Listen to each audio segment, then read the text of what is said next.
I think fear is really misunderstood today in our culture. Like, we see kids that are terrified to speak out loud in class or read out loud, but they'll text and drive. And in reality, fear is supposed to keep us from danger. But in this modern world, we are more afraid of things that couldn't hurt us than we are of things that could actually hurt us. What first drew you to diving? Like, when did you know you wanted to pursue it professionally? So I did my first diving competition when I was 5 years old. You had to be 6, and I cried, so my parents lied and said I was 6 so that I could do the competition. That's good parents. Yeah, great parents right there. Don't lie. They stretch the truth. Yeah, no. You know, like if you round it up, like I would have been 6 that year. You were above 5.5. Yeah, it worked. But I love diving, and then I decided I loved the platform diving, so the higher up, not the bouncy springboard. And so when I was 15, I actually moved away from home to train for the Olympics. I was living by myself. The first year I lived in college dorms as a 15-year-old, 15. Which I do not recommend kids do that. As a father of 3 daughters, that sounds terrifying. Yeah, I learned a lot. I grew up fast. The second year I lived completely by myself. I did my laundry with dishwashing soap for a couple months because I just didn't know better at the time. I'm an only child, so my mom did a lot of things for me growing up. But and then I dove in college, and I actually retired. I never thought I would dive again. And one day, one of my best friends at the time was like, let's go cliff jumping. And I was kind of like a girly girl at that time in my life. And I was like, ew, no, like, ew. I'm not doing it's not that. Clean water. Yeah. I'm like, no, I was not really adventurous or outdoorsy yet. So anyways, I could not sleep that night. And I just finally texted her. I was like, fine, pick me up. I'll go with you. And that day I jumped off my first ever cliff, and it was like an aha moment. Like I have been a professional cliff diver since that day. How old were you then? I was 20 years old. So it was really crazy. I never could have imagined this being the path that I ended up taking, but I'm so grateful. I just took that chance and went with her that one day.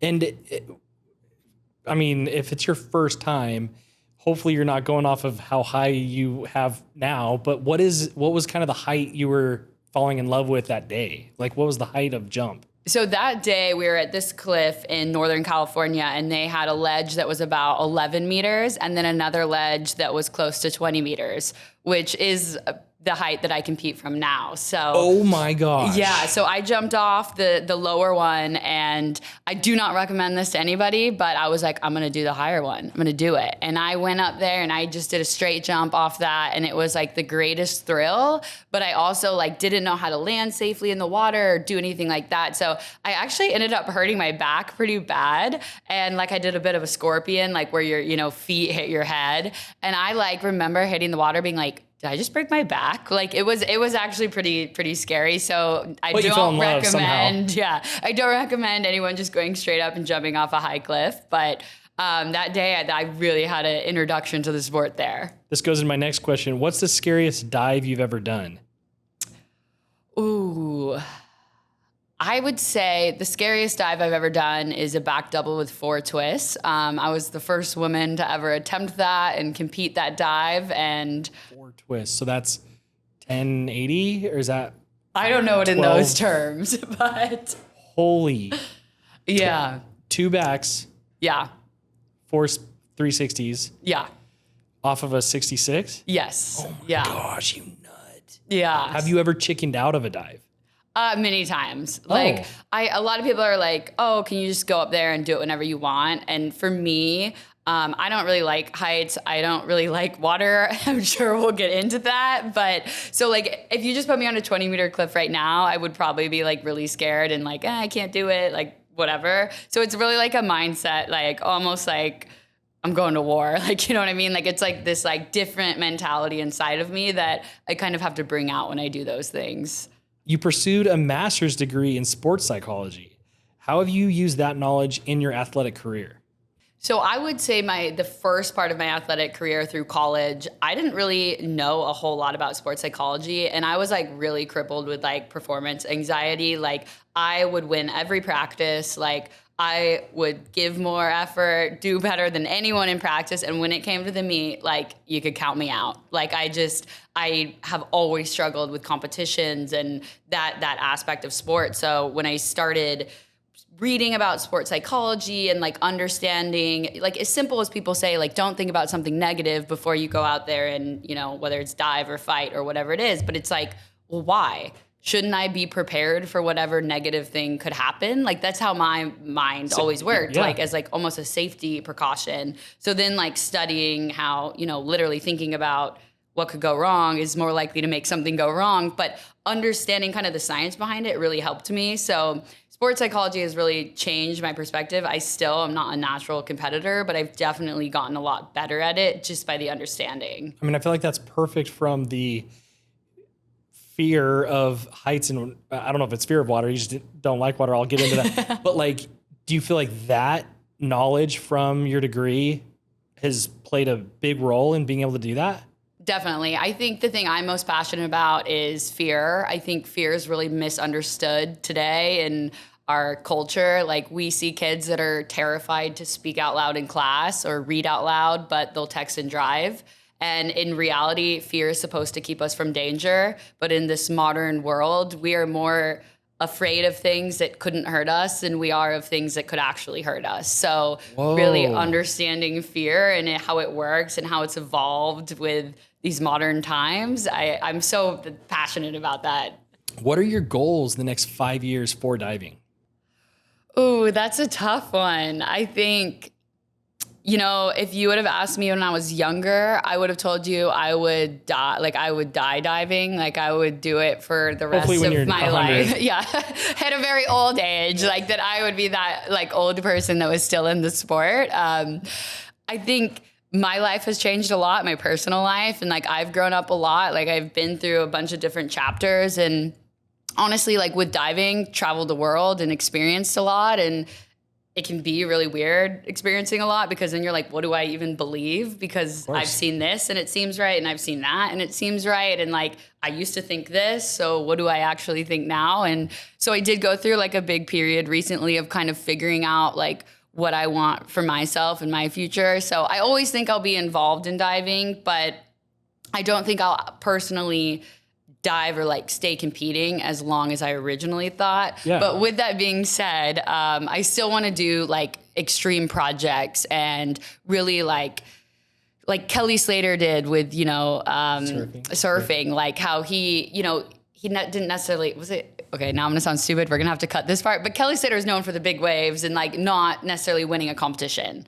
I guess. And so like being able to keep doing big iconic things in the sport, that I can see myself doing for another 5-10 years. But maintaining that competitive on-tour lifestyle, that's a whole different ball game. And do you feel, I mean, that seems perfect with what Red Bull probably appreciates about you is it's one thing to be, you know, the gold medalist, Olympian, whatever, but doing the extreme stuff that you're pushing the badassery of diving. Do you think that Red Bull gives you a platform to be able to do these dreams and these thoughts that really might not matter to like a traditional diving organization? 100%. Like, Red Bull has changed the game for the sport of diving and really put it on the map.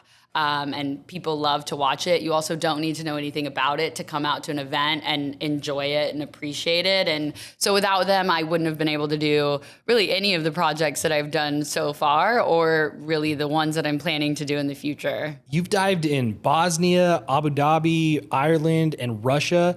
When you started in this sport, could you have ever imagined that it would take you so many different places? No, never. I grew up in Kansas. I'm from the Midwest, born and raised, no cliffs, anything like that.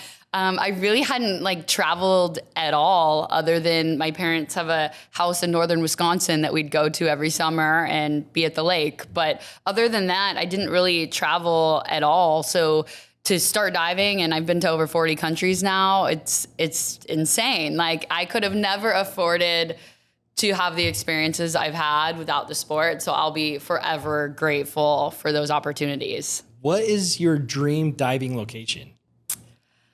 Ooh, that's a tough one. So I would say I have a dream right now of diving in, whether it be like the North Pole or Antarctica. You meant cold. But yeah, so somewhere really, really cold that you shouldn't be diving. I would say that's probably my dream location now. I've been to a lot of like beautiful locations and just natural cliffs. So to get a little bit more extreme in places that it's, you know, a little more difficult to get to and not as traditional to jump from, that's what I'd be leaning towards. Are there different nerves involved between cliff jumping and what you grew up kind of learning? Or like, what did you enjoy the most about the switch? Or do you still like the original? I prefer cliff diving just because I think it's a little less focused on the winning and the such precision, and it's more about kind of the adventure and the journey. And so I prefer that personally, but I will say it definitely is a lot more scary. There's so many more elements when you're doing traditional diving and you're in a pool. Everything is the same. The height of the platforms are the same all around the world. The depth of the pool is the same all around the world. The weather, for the most part, is pretty controlled. Whereas with cliff diving, you know, you could be jumping from 60 feet, 70 feet, 80 feet. You know, you have to learn to adjust to the different heights. And then on top of that, sometimes you have to jump out, because if you don't jump far enough, you're going to land on a pile of rocks. You also have to make sure the water is deep enough. Sometimes water will look like it's really deep and it'll only be 3 or 4 feet, which, you know, you're not going to survive that jump if you do it. So there's a lot of elements that you have to check to be able to even do a safe cliff dive that people don't necessarily think about. And it's also the reason why sometimes the sport gets a bad rep for people who aren't, you know, actual athletes in the sport that go out and try it and unfortunately get injured. What about the ledges? Like, do you guys prep the ledges pretty well, or do you guys just send?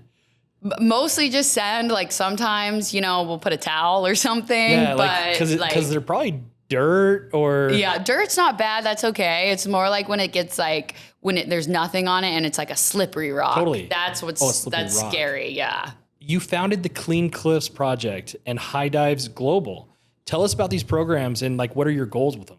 Yeah, when I first decided to start cliff diving, I had spent the first part of my career wanting to go to the Olympics. And when that didn't happen, it felt like, what was all of this for? Like, why did I spend all this time and energy to, in my mind, not achieve something? So when I went into cliff diving, I wanted it to be about something that was bigger than just myself and leave an impact in the sport. And I didn't really know how I would do that. But my first season, as I started traveling, I noticed pollution everywhere.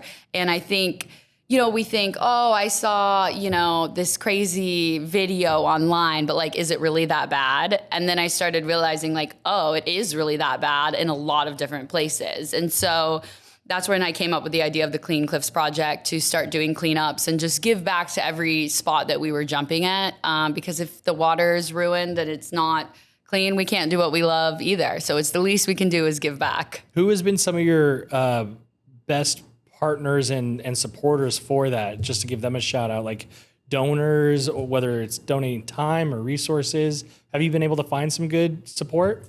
I would say Red Bull has been the greatest support on it. You know, they really took the project and helped integrate it into the tour. So we would, for many years, do a cleanup at every single tour stop, which was awesome. And the athletes were incredible. Like, you know, before they're about to go compete and, you know, be on one of the biggest world stages, they're taking the time to show up at these cleanups and give back as well. So that was really incredible to see the community rally around that. I really didn't think that many people would come, and a lot turned out to come. So that was incredible.